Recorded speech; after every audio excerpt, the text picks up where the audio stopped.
ওয়ালাইকুম। আজকে আমার বাসায় কিছু গেস্ট আসবে। তারা হলো আমার ভাগ্নি জামাই এবং আমার ভাইয়ের পরিবার। তারা হচ্ছে হজে যাচ্ছে, তাই আমি একটু সামান্য তাদের জন্য রান্না করে খাওয়াবো। তো আজকে আমি তাদের জন্য রান্না করেছি, দেখুন আপনাদের সাথে শেয়ার করছি। একদম প্লেন পোলাও রান্না করেছি। তো এরপরে আমি রান্না করেছি ডিমের কোরমা, দেখুন।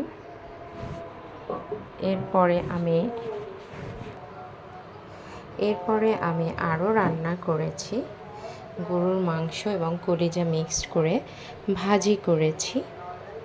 পরে রান্না করেছি মুরগির মাংস একটু ঝোল ঝোল করে। তারপরে রান্না করেছি শোল মাছ ভুনা, দেখুন। সাথে থাকবে সালাদ, লেবু। আমার ভাগ্নি আবার আলু ভর্তা করতে বলেছে, তাই আমি আলু ভর্তাটাও করেছি, এর সাথে সাদা ভাত ও কোল্ড ড্রিঙ্কস। তো আজ এ পর্যন্তই। সবাই ভালো থাকবেন। আল্লাহ হাফেজ।